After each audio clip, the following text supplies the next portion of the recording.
జయ శుభకర వినాయక శ్రీకాణి భాగవర సిద్ధి వినాయక. నమస్కారం. ప్రేక్షకులందరికీ శుభోదయం. ఈనాటి శుభయోగం శీర్షికన మార్కండేయుడు పరమేశ్వరుణ్ణి ప్రార్థించిన చంద్రశేఖరాష్టకంలో ఉన్నటువంటి భావం ఏంటో, ఈ చంద్రశేఖరాష్టకంలో ఉన్నటువంటి విశేషార్థం ఏంటో, చంద్రశేఖరాష్టకాన్ని పఠిస్తే ఎటువంటి సత్ఫలితాలు కలుగుతాయో పరిశీలిద్దాం.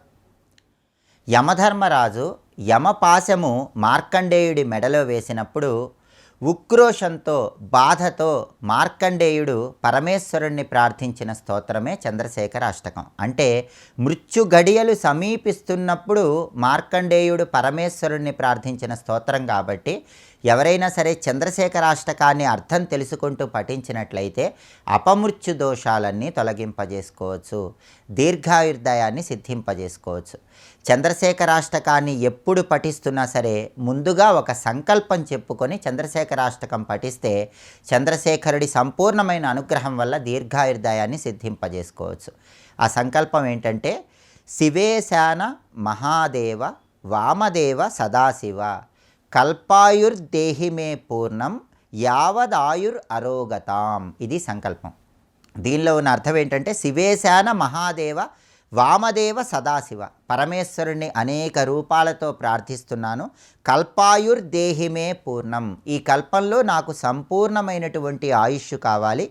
యావదాయుర్ అరోగతాం, అటువంటి ఆయుష్ కూడా ఎటువంటి రోగాలు అనారోగ్యాలు లేకుండా కావాలి అని ప్రార్థించడమే ఈ సంకల్పంలో ఉన్న అర్థం. ఈ సంకల్పం చెప్పుకొని చంద్రశేఖరాష్టకం పఠించాలి.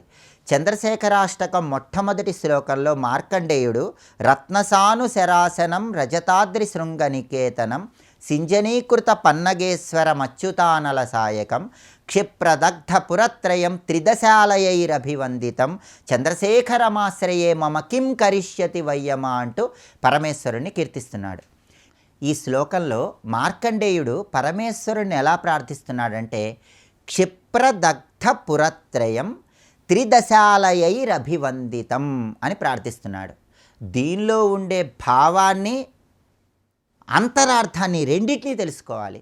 పైకి చూస్తే క్షిప్రదగ్ధ పురత్రయం అంటే పరమేశ్వరుడు త్రిపురాసురులనేటటువంటి రాక్షసులు ముగ్గురు వేర్వేరు పురాలలో ఉంటే, అలా వేర్వేరు పురాలలో ఉన్నటువంటి ఆ ముగ్గురు రాక్షసులను, త్రిపురాసురులను ఒకే సరళ రేఖ మీదకు తీసుకొని వచ్చి పరమేశ్వరుడు అస్త్రాన్ని ప్రయోగించగానే క్షణకాలంలో త్రిపురాసురులనే రాక్షసులు సంహరించబడ్డారు అని పైకి కనిపించేటటువంటి అర్థం. అందుకే క్షిప్రదగ్ధ పురత్రయం, త్రిపురాసురులనే రాక్షసులను క్షణకాలంలో సంహరించిన పరమేశ్వరుడికి నమస్కారము.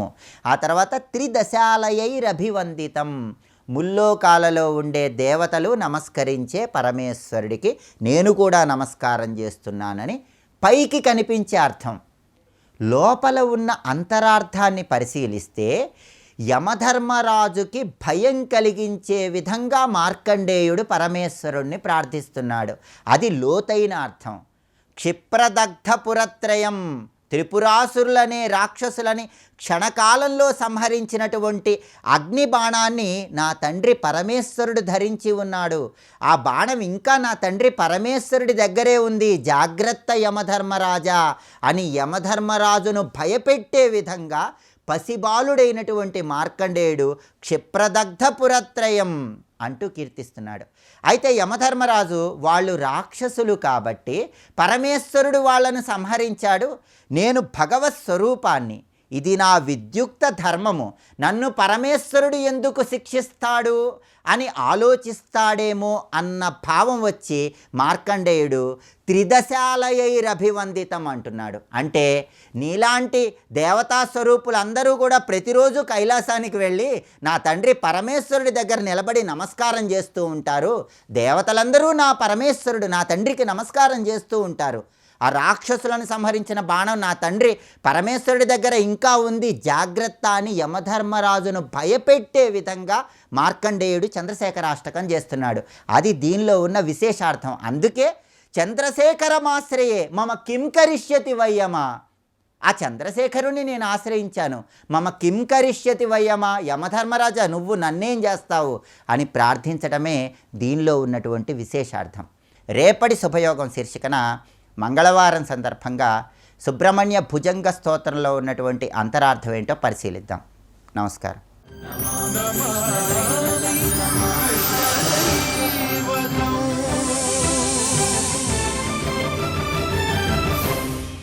శ్రీకృష్ణ పట్టరాజ్ఞి యా గోలోకే రాధికాభిద త్వద్గృహే సాపి సంజాత త్వన్న జానాసి తాంపరా.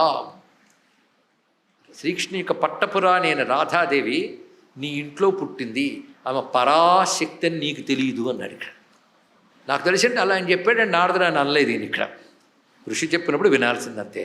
నాకు తెలియదు అనుకుంటున్నావా అనలేదు. ఇక్కడ తెలియదు అంటే భగవంతుడు కనబడ్డా తెలిసినట్టే అనిపిస్తుంది, మళ్ళీ జారిపోతూ ఉంటుందండి. అది రహస్యం ఇక్కడ. అందుకే తెలుసుకోలేవయ్యా అని చెప్తే తదో ప్రహర్షితో గోపో వృషభాను సువిస్మిత, ఒక్కసారి ఒళ్ళంతా పులకించి ఆనందం పడిపోయి ఆయన ఇంకా నీ ద్వారా వినాలనుకుంటున్నాను అని అంటే, అప్పుడు గర్గుడు చెప్తున్నాడు, అహం నా కారయిష్యామి అయితే నువ్వు చేయవలసినది ఈమెను కృష్ణుడికిచ్చి వివాహం చేయాలి. ఇది వివరించాడు. తస్మై దాస్ అంటే తప్పకుండా చేస్తాను, నువ్వు చెప్పేవి కనుక తస్మై దాస్యామి హే బ్రహ్మన్ కన్యాం కమలలోచన, తప్పకుండా ఇస్తాను. అంటే త్వయా పంథాదర్శితోమే, ఏ మార్గంలో చెయ్యాలో నాకు చెప్పు, నువ్వే చేయించకూడదు పెళ్లి దగ్గరుండి అన్నాడు. అంటే అహం నకారయిష్యామి వివాహమరయోన్ కృపా, వాళ్ళిద్దరికీ నేను పెళ్లి చెయ్యను. ఎందుకంటే తయోర్వివాహో భవిత భాండీరే యమునా తటే, యమునా తీరంలో భాండీర వనంలో జరుగుతుంది. అది బృందావన సమీపేచ నిర్జనే సుందర స్థలే, మానవులెవరూ లేని చోట జరుగుతుంది. ఎందుకంటే ఇది మానవీయమైన కళ్యాణం కాదు. ఇది రహస్యం చెప్తానంటే ఇదండి ఇక్కడ. అది రాధాకృష్ణ కళ్యాణం మానవీయమైనది కాదు. మానవీయమైనది కాదన్న మాట బాగా గుర్తుపెట్టుకోవాలి. ధర్మం అనేది ఈ దేహానికి వర్తిస్తుంది, ఇది మానవ ధర్మం. అలాగే దేవతాదేహములకు తద్ధర్మములు ఉంటాయి. కానీ ఇది దేవతాగాడు మానవుడు గాడు, దేవాది దేవుడైన అలాగే వచ్చేసాడు సాక్షాత్ భగవాన్, అది అర్థం. అలాగే వచ్చాడు, అది మీకు తెలియదు, మీకు మానవుళ్ళలా కనబడతాడు. రాధాదేవి కూడా అలా కనబడుతుంది. కనుక వీళ్ళిద్దరూ సాక్షాత్ పరిపూర్ణతములు వాళ్ళు బయలు కూడా. అందుకే వాళ్ళ యొక్క అనుబంధం కూడా పరిపూర్ణతమము గనక అది అభౌమం. ఈ మాట తెలుసుకోవాలి. అభౌమం అంటే భూమికి సంబంధించినది కాదు. అది రాధాకృష్ణ కళ్యాణం మానవీయమైన స్త్రీ పురుష సంబంధం వంటిది కాదు. మానవాదర్శనం చూపించడానికి మధురకు వచ్చేస్తాడు కదా, అటు ద్వారక్క వెళ్తాడు కదా, అక్కడ అలాంటివన్నీ జాగ్రత్తగా చూసుకుంటారు రుక్మిణీదేవి మొదలైన విషయంలో. కానీ అఖండ బ్రహ్మాండ గోళాధిపతి అయిన గోలోకపతి తన యొక్క అభిన్న అయినటువంటి శక్తితో రాధాదేవితో ఉన్నది. మానవీయమైనది ఎలా అవుతుంది? అందుకే రహస్యమని నీ లాక్కొచ్చి కూర్చోబెట్టి చెప్తున్నది ఇదే ఇక్కడ. అర్థమైందా? అందుకే నేను చేయి నీ పెళ్ళి జరుగుతుంది. నువ్వు చూస్తాను అనుకుంటున్నావు, నువ్వు చూడవు. నువ్వు ప్రదాస్యామి అంటున్నావు, నువ్వేం ప్రదాస్యామి కాదు. నువ్వు కన్యాదానం చెయ్యు. ఈ వివాహమే వేరు, ఇక్కడ జరుగుతున్న తీరే వేరు.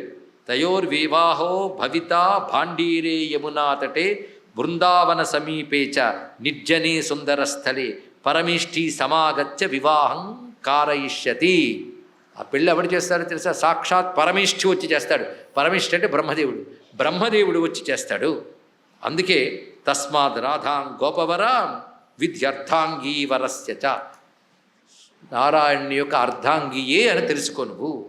లోకచూడామణి సాక్షాత్ రాజ్ఞీం గోలోక మందిరే, ఆవిడ లోకచూడామణి అయిన కృష్ణ పరమాత్మ యొక్క రాణి. యూయం సర్వేపి గోపాల గోలోకాదాగతా భువి.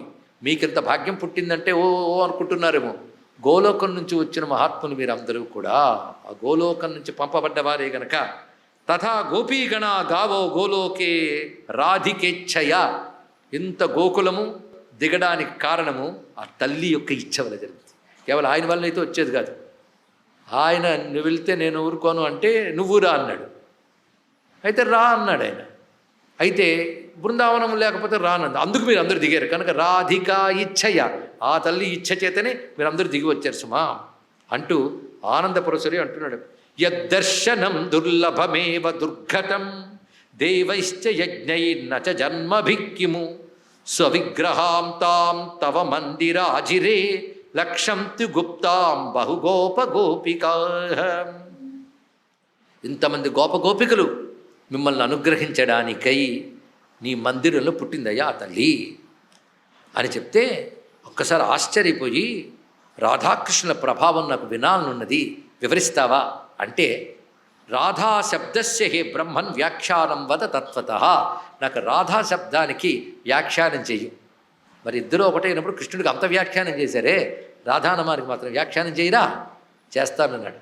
రాధానామానికి వ్యాఖ్యానం ఎన్నో గ్రంథాలు ఉందండి. రాధా మానస తంత్రమున గ్రంథం ఉంది.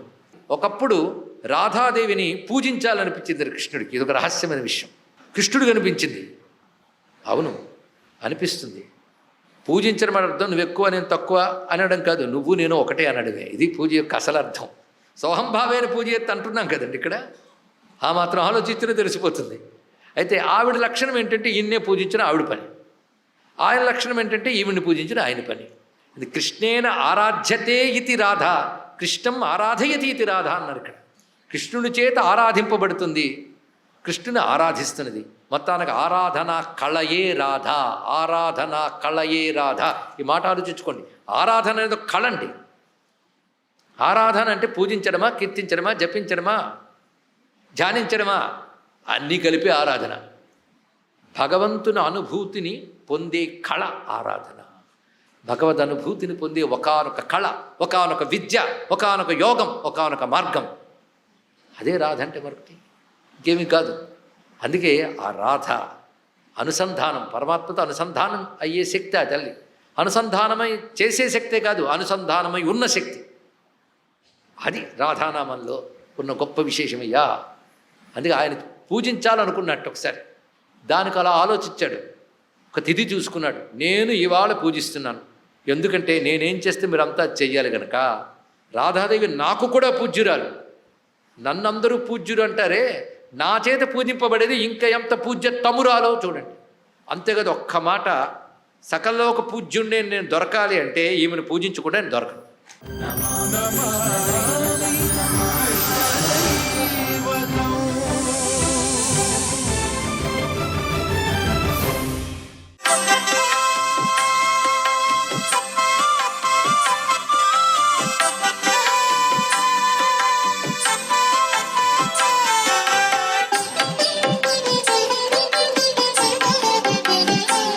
ఓం నమో నారాయణాయ, ఓం నమ శివాయ, శ్రీమాత్రే నమ.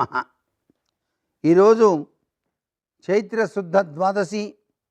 మహావిష్ణువును దమనంతో పూజ చేయడంతో పాటుగా మహావిష్ణువుకు సంబంధించినటువంటి స్తోత్రాలు ఎవరైతే పఠిస్తారో వారికి దారిద్ర్యం అనేటువంటిది జరగనే జరగదు. అసలు దారిద్ర్యం అనేది రానే రాదు. రుణబాధలన్నీ కూడా తొలగిపోతాయి అని చెప్పేసి శాస్త్రం. మహావిష్ణువుకు అత్యంత ప్రీతికరమైన రోజుగా ఈ చైత్ర శుద్ధ ద్వాదశి మొదలుగా 2 పక్షాల్లో 12 మాసాల్లో ప్రతి ద్వాదశి తిథి నాడు శ్రీ మహావిష్ణువును అత్యంత భక్తి శ్రద్ధలతో కనుక కొలిచినట్లయితే వారి ఇంట లేమి అనే శబ్దము పడసూపదు. కుటుంబంలో సుఖ సంతోషాలు వర్ధిల్లుతాయి అంటోంది శాస్త్రం. చైత్రశుద్ధ ద్వాదశి నాడు మహావిష్ణువును షోడశోపచారాలతో పూజించాలి. యజ్ఞోపవీతం, గొడుగు, కమండలం, పాదుకలు, రుద్రాక్షలు, దర్భాసనం స్వామికి సమర్పించి మరునాటి ఉదయం వేద బ్రాహ్మణునికి ఆ వస్తువులను సమర్పించాలి. వీటితో పాటుగా వామనావతార ప్రతిమను కూడా ఇవ్వటం అత్యంత విశిష్టవంతమైందిగా చెప్తాం. వామన పురాణ పారాయణం చేయటం లేదా దానంగా ఇవ్వటం వల్ల ఆ విష్ణువు యొక్క అనుగ్రహానికి మనం పాత్రులమై తరిస్తామన్నమాట. సర్వే జనా సుఖినో భవంతు.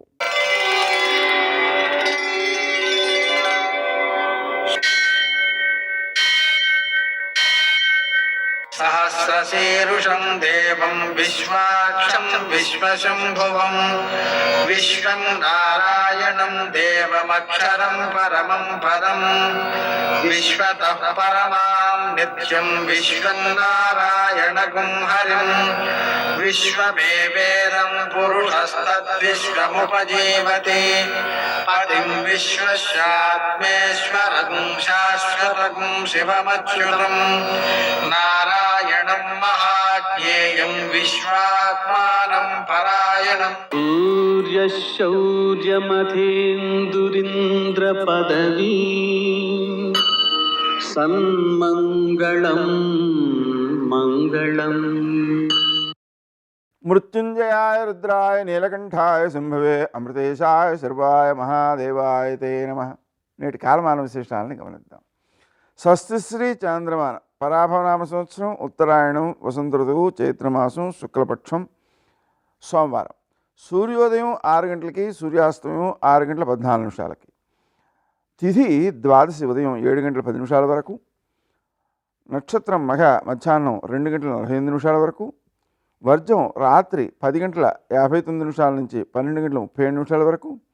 దుర్ముహూర్తం మధ్యాహ్నం 12 గంటల 31 నిమిషాల నుంచి 1 గంట 20 నిమిషాల వరకు.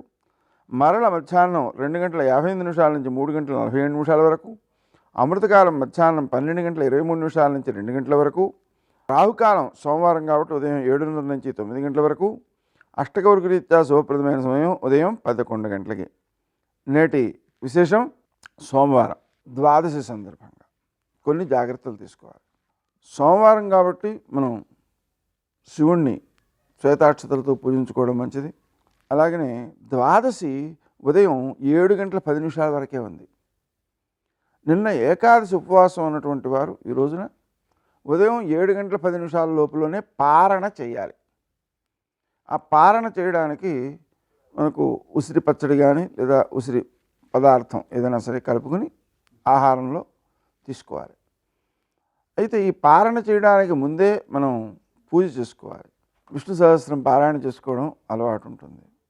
మరి విష్ణు సహస్రం పారాయణ చేసుకోవడానికి ఎలా కుదురుతుంది అంటే సమయం తక్కువగా ఉంది కదా అంటే ఆ విషయాన్ని మనకు వీరు చెప్తారన్నమాట. శివుడు పార్వతికి చెప్తాడు. ఏమని అంటే శ్రీరామ రామ రామేతి రమే రామే మనోరమే సహస్రనామ తత్తుల్యం రామనామ వరాననే. నువ్వు శ్రీరామ రామ రామ అని కనుక అన్నట్లయితే దానివలన చక్కగా విష్ణు సహస్రనామ స్తోత్రాన్ని పారాయణ చేసిన ఫలితం వస్తుంది అని చెప్పాడు. అందుకని సమయం తక్కువగా ఉంది కాబట్టి శ్రీరామ రామ రామ అని అనుకుని ఆయనకి పూజ చేసేసుకుని ఆ పదార్థాన్ని తినేయడం అనేటువంటిది 7 గంటల 10 నిమిషాల లోపల జరగాలి. నేటి ఆణిమిత్యాలు.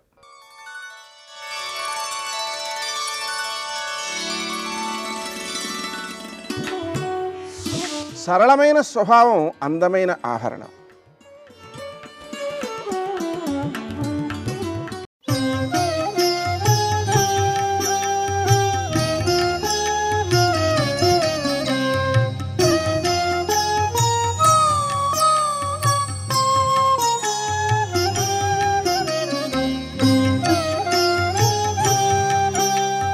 రండి నమస్కరిద్దామని కృష్ణ భగవానుడు గోవర్ధనగిరికి తాను నమస్కరించాడు. యజ్ఞాచరతి శ్రేష్ఠ. ముందు తాను చెయ్యింది ఇతరులు ఎందుకు చేస్తారు? అందుకని తాను నమస్కరించాడు. అక్కడ గోవర్ధనగిరి రూపంలో అధిష్టానంగా తానే కనబడి నమస్కారం అందుకున్నాడు. ఆయనే అక్కడ గోవర్ధనగిరికి అధిష్టానంగా ఉండి పదార్థాలన్నీ తింటున్నాడు. ఇప్పుడు నడవలేని వాళ్ళందరూ బళ్ళెక్కారు. నందుడు మొదలైన పెద్దవాళ్ళు ఎడ్లు కట్టించుకుని బళ్ళెక్కారు. వెనకాతల ఆవులు దూడలు అన్నీ కూడా రావాలి, రండి ప్రదక్షిణం చేద్దాం అన్నాడు. పాటించి గాన విద్యా పాటవమున తేరులెక్కి బహుతానములన్ పాటల గంధులు పాటలు పాడిరి విరోధి పాటనుడనుచును. గిరి ప్రదక్షిణం అంటే పరమ సంతోషంతో వెళ్ళాలి. ప్రదక్షిణం అంటే ప్రహృష్టంగా చెయ్యాలి చక్కగా అలా. కాబట్టి వాళ్ళు పాటించి గాన విద్యా పాటవమున తేరులెక్కి బహుతానములన్ పాటల గంధులు పాటలు పాడిరి విరోధి పాటనుడనుచును. వాళ్ళ పాటలన్నీ కృష్ణుడి మీదే. అబ్బా ఎంత గొప్పవాడు మా కృష్ణుడు, అంతవాడు ఇంతవాడు అని కృష్ణుడి యొక్క లీలలన్నీ చెప్పుకుంటూ పాటలు పాడుకుంటూ ఆ గోపకాంతలందరూ బళ్ళలో చక్కగా వాళ్ళు గిరి ప్రదక్షిణం చేస్తున్నారు. పెద్దవాళ్ళందరూ బళ్ళెక్కారు, పిల్లలందరూ కృష్ణుడితో తిరుగుతున్నారు. ఆవులు దూడలు పొగరెక్కిన మూపురములు తెగగలవా లంబులు శైల దేహంబులు భూ గగనములు నిండు రంకెలు మిగుల మెరసి ధేను గణము మెల్లన నడిచెన్నన్నారు పోతన గారు. ఆ ఎద్దులట ప్రదక్షిణం చేయడానికి నడుస్తుంటే వాటి మూపురాలు ఇలా ఇలా ఊగుతున్నాయిట. పొగరెక్కిన మూపురములు, పొగరెక్కిన అంటే బాగా పెద్దవిగా ఉన్నటువంటి మూపురాలని ఒంగోలు గిత్తలు అంటారు. కాబట్టి పొగరెక్కిన మూపురములు తెగగలవాలములు, పెద్ద పెద్ద తోకలు చెండుల్లో ఇలా కొడుతుంటే అవి ఈగల్ని తోలుతుంటే పొరపాటున పక్కనుంటే చేతికి తగిలితే కొరడా పెట్టి కొట్టినట్టు ఉంటుంది.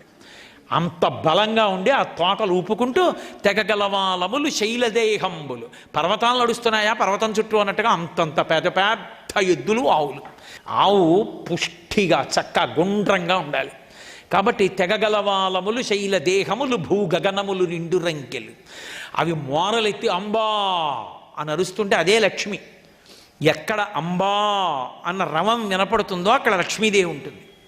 అందుకే మహానుభావుడు వ్యాసుడు స్కాందపురాణంలో గోసూక్తంలో చెప్తాడు, ఎక్కడ అంబారామం ఉంటుందో అక్కడ లక్ష్మీదేవి ఉందని. కాబట్టి భూగగనములు నిండు రంకెలు మిగుల మెరసి ధేను గణము మెల్లన నడిచాను. వెనకాతల ఆవులు దూడలు అన్ని మెల్లగా నడుస్తూ ప్రదక్షిణం చేస్తున్నాయి. కృష్ణుడు కూడా వాళ్ళతో పాటు ప్రదక్షిణం చేస్తున్నాడు. దేవేంద్రుడికి కబురెళ్ళింది, నీకు యజ్ఞం మానేశారు, చెయ్యరుట నందవ్రజంలో. ఎందుకని అంటే వర్షం కురిపించినది నువ్వైనా గడ్డి ఎదురుగుండా పెట్టి పోషిస్తున్నది గోవర్ధనగిరిట, అందుకని వాళ్ళు గోవర్ధనగిరికే చేస్తారట, నీకు చెయ్యట్లేదు యజ్ఞం అన్నారు. పోతన గారి యొక్క కవిత్వ శక్తి అటువంటిది. మహానుభావుణ్ణి అందరు కవుల్ని ఓలా అనుగ్రహిస్తే పోతన గారిని ఓలా అనుగ్రహించింది ఆవిడ. అందరు కవులకి సరస్వతీదేవి అనుగ్రహాన్ని ఇచ్చింది. పోతన గారికి అయితే ఏడుస్తూ కనపడింది. ఆయన ఉన్న చిన్న పర్ణశాలలో రాత్రి వేళ ఒక స్త్రీ వెక్కిళ్ళు వినపడ్డాయి ఆయనకి. ఆయన లేచి వెళ్ళి దీపం ఎత్తి చూశారు. తెల్లటి బట్ట కట్టుకుని సరస్వతీదేవి అంతకు ముందే చాలాసేపటి నుంచి ఏడుస్తూ ఉండడంలో కాటుక కరిగిపోయి తెల్లటి బట్ట మీద నల్లటి ధారలు పడిపోయి ఉన్నాయి. ఆయనకి వెంటనే అర్థమైంది, అమ్మా భాగవతాన్ని రాజులకు అంకితం ఇస్తానేమోనని ఏడుస్తున్నావు నువ్వు. ఆ కాటుక కంటి నీరు చనుకట్టు పయింబడ ఏల ఏడ్చదో కైటబరాజు మర్దనుని గదిలి కోడలా ఓ మదంబా ఓ హటక గర్భురాణి నిన్నాకటికిన్ కొలిపోయి అలా కర్ణాటక కిరాత కీచకులకు అమ్మను త్రిశుద్ధిగా నమ్ము భారతి.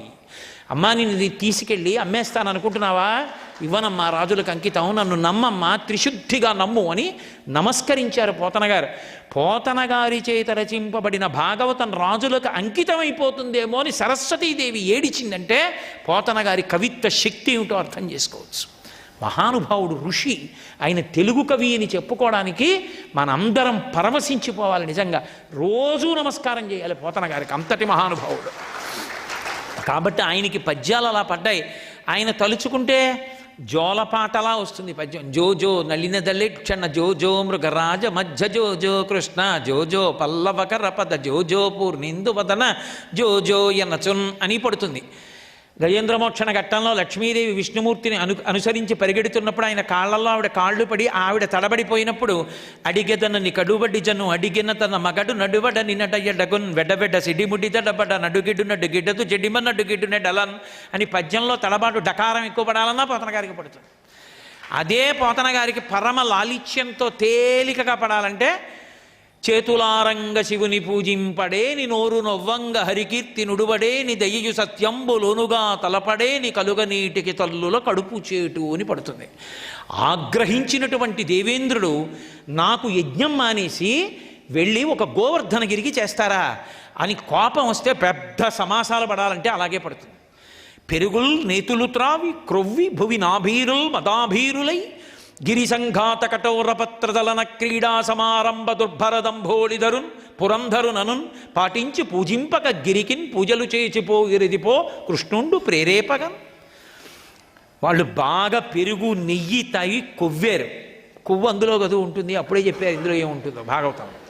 కాబట్టి పెరుగు నెయ్యి బాగా తావి కొవ్వారు. నేను వర్షాలు కురిపిస్తుంటే ఆవులు పాలిస్తే ప్రసాదం కింద దండం మానేసి ఒళ్ళు కొవ్వి నాకు యాగం మానేశారు. కాబట్టి భువి నాభీరుల్ మదాభీరులై గిరిసంఘాత కఠోరపత్రదలన క్రీడా సమారంభ దుర్భరదంభోళిధరున్ పురంధరుననున్ పాటించి పూజింపక పర్వతముల యొక్క సమూహములు గాలిలో ఎగురుతుంటే పర్వతాల యొక్క రెక్కలు వజ్రాయుధం పెట్టి కొట్టేసిన వాడిని, తరిగేసిన వాడిని. నా శక్తి తెలియక నాకు వ్యతిరేకంగా నా యాగం మానేసి గోవర్ధనగిరికి యాగం చేస్తారా, చూస్తాను వాళ్ళ సంగతి అన్నాడు. సర్వం శ్రీ ఉమామహేశ్వర పరబ్రహ్మార్పణమస్తు. స్వస్తి.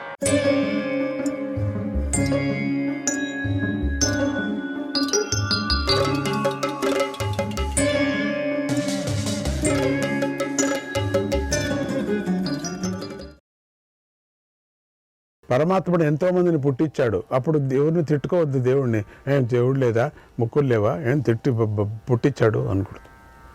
మన చేతిలో లేదు, ఇది మాయ అంతే. మనం దీన్ని అనుభవించక తప్పదు. మనమంతా బొమ్మలు అంతే. నువ్వు ఏమే చెప్పు, ఆధ్యాత్మ రీతిలో నువ్వు ఎంతగా తిట్టుకో, ఈ కథలంతా కట్టమ్మ కథలు కుట్టమ్మ కథలు అని చెప్పి ఇంకా జరుగుతున్నదో ఇప్పుడు అవుతున్నదో. నువ్వు కట్టమ్మ కుట్టమ్మ కథలు అని చెప్పినప్పటికీ కూడా గూబమ్మ కథలు గుచ్చమ్మ కథలు అని చెప్తున్నావు కదా, ఈ జరుగుతున్నదో ఇప్పుడు కథలు. అందుకని ఇప్పుడు ఎవరికెవరో ప్రపంచంలో ఎవరికెవరో యమునా తీరే అని అంటూ ఉంటారు కదా, ఇప్పుడు అయిపోయింది ఆ పని. ఎందుకంటే మనమే చేసుకున్నటువంటి పని.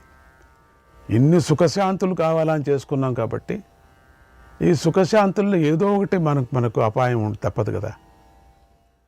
ఇవన్నీ మనం యోచన చేసుకోవాలి కదా. సుఖానికి ఎంత దూరం మనం దగ్గర వెళుతున్నామో అంత దూరం పడేస్తాడు పరమాత్ముడు. ఎవ్వరు ఏం చేయటానికి వెళ్ళదు. ఇది మాయ.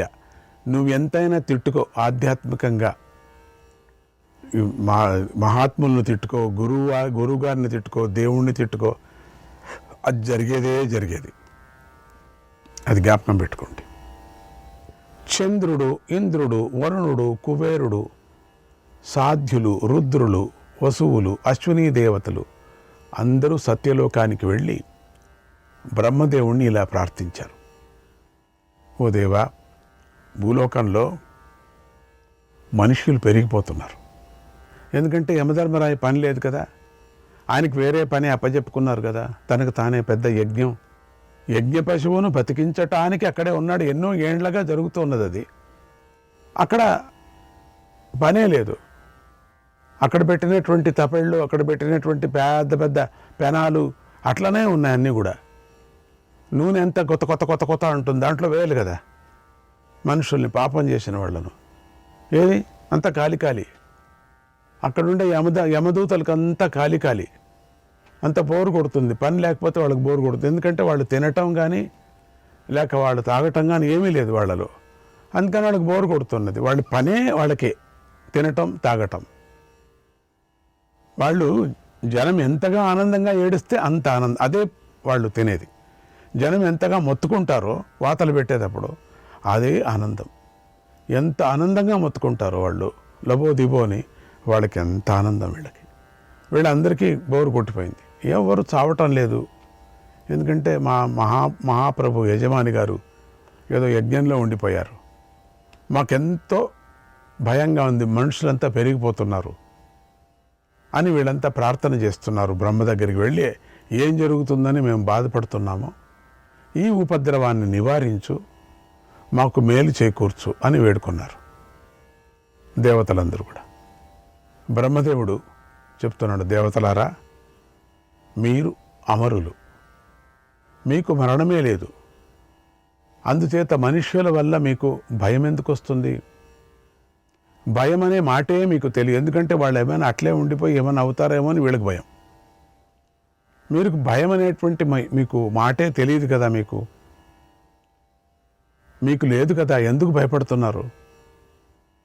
అప్పుడు దేవతలు, దేవా, చావు లేకపోయేసరికి మనుష్యులు అమరులైపోయారు, మాతో సమానులైపోయారు, మా మధ్య తేడానే లేదు. ఈ విషయం చెప్పడానికే మేము మీ వద్దకు వచ్చాం. వాళ్ళు కూడా అమరులైపోయారు కదా, మేము అమరమే, వాళ్ళు అమరులమే, ఏమంత సమం అయిపోయింది. అప్పుడు బ్రహ్మదేవుడు, ఓహో అదా విషయం, అయితే కంగారు పడకండి. యముడు ఇప్పుడు యజ్ఞ దీక్షలో ఉన్నాడు కాబట్టి తన పనిని కాస్త విశ్రాంతిని ఇచ్చారు కొంచెం. అందువల్లే మానవులు భూమిలో మరణించటం లేదు. తన పనిని విశ్రాంతి తీసుకున్నాడు కాబట్టి, ఎందుకంటే ఇప్పుడు పెద్ద యజ్ఞానికి వెళ్ళాడు కాబట్టి, చేస్తున్నాడు కాబట్టి కొద్దిగా ఓపిక పట్టండి. యాగం పూర్తి అయిపోతుంది, దగ్గరికి వస్తున్నది. యముడు మళ్ళీ బాధ్యత చేపడతాడు. ఆయస్సు తీరిన వారి భరతం పడతాడు, వదలుడు. పరిస్థితినంతా చక్కదిద్దుతారు, అదుపులోకి తీసుకొని వస్తారు. మనుష్యులు మర్త్యులు అవుతారు, అంటే మరణించేవారు అవుతారు. మీరు అమరులుగానే ఉంటారు. దేవతలకు మీకెందుకు భయం వచ్చింది నాకు అర్థం కాలే. మీరు భయపడద్దండి. కింద భూలోకంలో పుట్టిన తర్వాత సావ తప్పదు. ఇప్పుడు ఏర్పడినటువంటి ఈ ఉపద్రవాన్ని నివారించాలంటే ఒక ఉపాయం ఉంది, దాన్ని మీరంతా పాటించండి. మీ రేతస్సులు యముడి శరీరాన్ని రెండుగా చేయండి. మీ రేతస్సుతో యముడి యొక్క శరీరాన్ని రెండుగా చేయండి. అప్పుడు వాటిలో ఒకటి తన కర్తవ్యాన్ని పాటిస్తుంది, మరణ కార్యాన్ని నిర్వహిస్తుంది. దాంతో మానవులకు అమృతత్వం తొలుగుతుంది, మరణం కలుగుతుంది. మీ మధ్య తేడా ఉంటుంది అన్నాడు. దాన్ని 2 భాగాలు చేయండి యముణ్ణి. దేవతలు ఆయనకు నమస్కారం పెట్టి యజ్ఞం జరుగుతున్న చోటుకి వెళ్ళారు. ఒకనాడు గంగలో స్నానం చేయాలని వారు నది వద్దకు వెళ్ళి ఒడ్డుపై కూర్చున్నారు. గంగలో ఒక అందమైన పద్మం వారికి కనిపించింది, దేవతలకి. దాన్ని చూసి వారు ఆశ్చర్యపోయారు. అందమైనటువంటి ఒక పద్మం. దాని జాడ తెలుసుకోవాలని ఇంద్రుడు గంగా ప్రవాహం ఆగిన చోటుకు వెళ్ళాడు. ఎక్కడి నుంచి వచ్చింది ఈ పద్మము, ఎవరిది, ఎందుకు సృష్టి అయింది? అక్కడ అగ్నిలాగా వెలుగుతున్నటువంటి ఒక స్త్రీని చూశాడు. ఆ స్త్రీ నీటి కోసం వచ్చింది, గంగలో మునిగి ఏడ్చింది. అప్పుడు ఆమె కంటి నుండి ఒక్కొక్క బిందువు నీటిలో పడ్డాయి. ఆ పడ్డ బిందువులన్నీ బంగారు కమలాలు అయ్యాయి. ఇంద్రుడు ఇదంతా, ఈ అద్భుతాన్ని చూశాడు.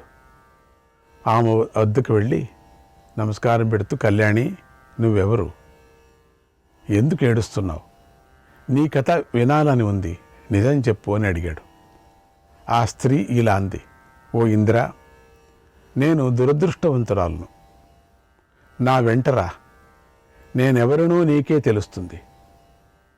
నా ఏడుపు కారణం కూడా నీకు తెలుస్తుందని ముందుకు నడిచింది. ఆమె వెనుక ఇంద్రుడు వెళ్ళాడు. ఆమె ఇంద్రుణ్ణి హిమాలయ శిఖరం మీదకు తీసుకొని వెళ్ళింది. అక్కడ ఇంద్రుడికి ఒక యువకుడు, యువతి కనిపించారు. యువకుడు సిద్ధాసనంలో కూర్చొని యువతితో ఆటలాడుకుంటూ ఆనందిస్తున్నాడు. ఇంద్రుడు కాసేపు వేచి చూశాడు. యువకుడేమీ పట్టించుకోలేదు. యువతితో కలిసి ఆనందిస్తున్నాడు. నీ లోకం నీది, నా లోకం నాది, నువ్వెవరో నేనెవరో అన్నట్లుగా ప్రవర్తిస్తున్నాడు. ఆ ప్రవర్తనకు ఇంద్రుడికి కోపం వచ్చింది. ఏమిటి ప్రవర్తన, ఏమిటి ఆటలు, ఏమిటి ఈ పాటలు, పెద్ద చిన్న లేదా? ఈ లోకానికి రాజు వచ్చాడని కూడా గమనించవా? నీ లోకానికి వచ్చాడని, ఈ లోకానికి రాజు కదా నేను, లేచి గౌరవించవా? స్వాగతం పలకవా? మెడలో దండ వేసి పూజించవా? అంటే కన్ను కూడా నీకు తిప్పటం లేదా? ఇటు చూడు, కన్ను కూడా తిప్పటం లేదు, నా తట్టు చూడటం లేదు. అంత మోహంలో పడిపోయావా నువ్వు? అసలు నీ కళ్ళు కనపడటం లేదా? ఈ లోకం నాది, ఇది నా అధికారంలో ఉంది, ఇక్కడ నా మాటే చెల్లుతుంది అనే విషయమైనా నీకు తెలుసా? లేదా మర్చిపోయావా అని ఆవేశంతో ఊగిపోతూ అరిచాడు ఇంద్రుడు. ఆ ఇద్దరును చూసి, యువకుడిని చూసి, యువతిని. అప్పుడు ఆ యువకుడు నవ్వుతూ నెమ్మదిగా ఇంద్రుడు వంక చూశాడు. అంతే, ఇంద్రుడు కొయ్యబారిపోయాడు, బొమ్మలాగా నిలిపోయాడు. మళ్ళీ ఆ యువకుడు ఆ యువతితో కాసేపు ఆటలాడుకొని ఆనందించాడు. తర్వాత అక్కడికి ఇంద్రుణ్ణి తీసుకొని వచ్చినటువంటి స్త్రీని పిలిచి, ఆ ఇంద్రుణ్ణి ఇక్కడికి తీసుకొని రా, అతడి గర్వాన్ని అణిచివేస్తాను. గొంతెత్తి మరొక్కసారి ఇలా అన్నాడు. ఇతడు మళ్ళీ మిడిసిపడాడు. గట్టిగా బుద్ధి చెబుతాను, ఇక్కడికి తీసుకొని రా అన్నాడు. వెంటనే ఆమె వెళ్ళి ఇంద్రుణ్ణి తీసుకొని రావటానికి చేతితో అతన్ని తాకింది. అంతే, ఇంద్రుడు శక్తిహీనుడైపోయాడు. ఉన్న చోటే కుప్పగూలిపోయాడు. ఆ యువకుడు మరి ఎవరో కాదు, సాక్షాత్తు శివుడు, రుద్రుడు.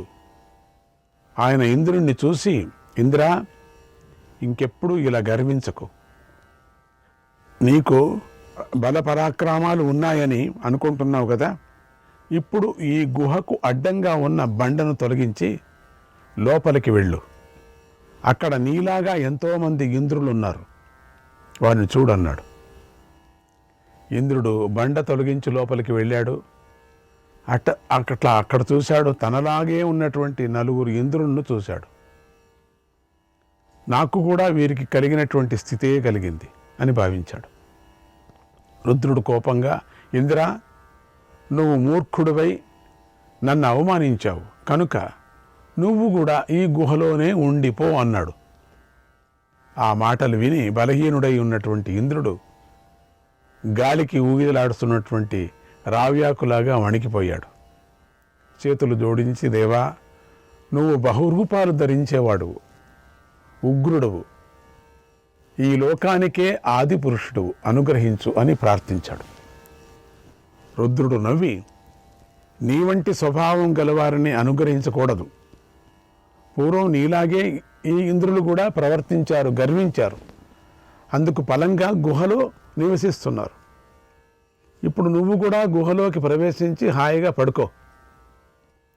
కొంతకాలం గడిచిన తర్వాత నేను చెప్పినట్లుగా మీరొక పని చేస్తారు. మీరు మానవులుగా పుట్టి అసాధ్యమైన పనులు చేసి అనేక మంది రాజులను వధిస్తారు. పుణ్యకర్మలు చేసి తిరిగి స్వర్గానికి వస్తారు.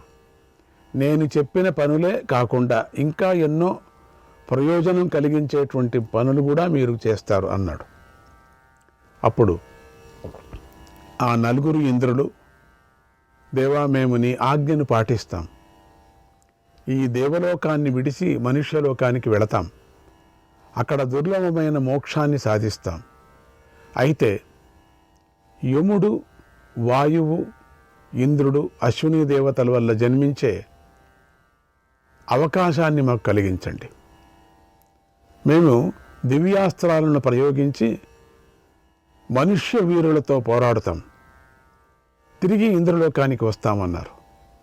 ఆ మాటలు విని గుహముఖ ద్వారం వద్ద ఉన్న క్రొత్త ఇంద్రుడు ఇలా అన్నాడు, దేవా, నా తేజస్సుతో ఒక పురుషుణ్ణి సృష్టించి ఇస్తాను. అప్పుడు అతడు వీరితో కలిసి 5వ వాడవుతాడు. అప్పుడు ఆ 5గురు విశ్వభుక్కు, భూతదామ, విశ్వభుక్కు, భూతదామ, శిబి, శాంతి, తేజస్వి అనే పేర్లతో ప్రసిద్ధి చెందుతారు అన్నాడు. రుద్రుడు వారి కోరిక విని ఎంతో ఆనందించాడు. వారికి వరం ఇచ్చాడు. మీ 5గురికి స్వర్గలక్ష్మి భార్య అవుతుంది అన్నాడు. తర్వాత శంకరుడు శ్రీహరి వద్దకు వెళ్ళి ఈ విషయమంతా విన్నవించాడు. అందుకు శ్రీహరి అంగీకరించాడు కూడా. తర్వాత అందరూ భూమిపై జన్మించారు. అదే సమయంలో శ్రీహరి తన కేశపాశం నుండి ఒక తెల్ల వెంట్రుకను, ఒక నల్ల వెంట్రుకను తీశాడు. తౌ చాపి కేశం నివిశేతాం యదూనాం కులస్త్రియౌ దేవకీం రోహిణీం చ తయోరేకో బలదేవ బభూవ యోసౌ శ్వేతస్తస్య దేవస్య కేశః కృష్ణో ద్వితీయః కేశవః సంబభూవ కేశీయోసౌ వర్ణతః కృష్ణ ఉక్తః.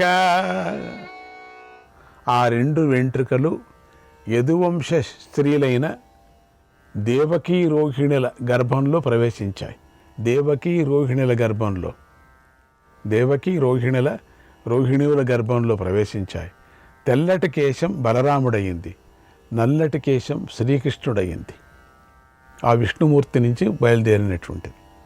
ఉత్తర దిక్కులోని గుహలో ఉన్నటువంటి 4 పూర్వ ఇంద్రులు, కొత్త ఇంద్రుడు కలిసి పాండవులయ్యారు. ఆ కొత్త ఇంద్రుడు తన అంశతో అర్జునుడయ్యాడు. ఓ ద్రుపదరాజా, వారే ఈ పాండవులు. ఆ స్వర్గలక్ష్మియే నీ కుమార్తె ద్రౌపది. దైవయోగం లేనప్పుడు నీ కూతురైన ద్రౌపది యజ్ఞవేద నుండి ఉదయించదు కదా. ఎట్లా ఎవరైనా ఉదయిస్తారా? యజ్ఞవేదిక నుంచి, లోపల నుంచి, యజ్ఞకొండ నుంచి ఎవరైనా పుడతారా? దైవయోగం మహాశక్తివంతురాలు. నువ్వు అనుకుంటున్నావు నీ కూతురు నీ కడుపులో పుట్టిందని. నీ భార్యకి ఎక్కడ పుడుతుంది? అసలు పిల్లలే యోగం లేదు. అది కిల్లి వేసుకొని ఉండేది ఎప్పుడు కూడా. అన్యాయంగా చేసిన పని అది. ఆ రోజే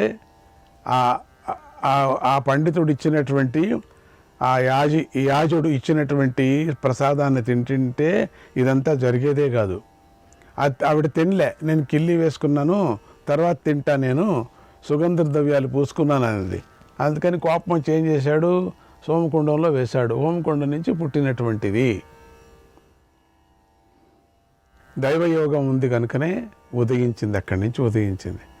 ఆమె రూపము చంద్ర సూర్యుల్లాగా ప్రకాశిస్తుంది. అంటే ఒక క్రోసు దూరం వరకు ఆమె శరీరపు సుగంధ ప్రసరిస్తూ ఉంటుంది.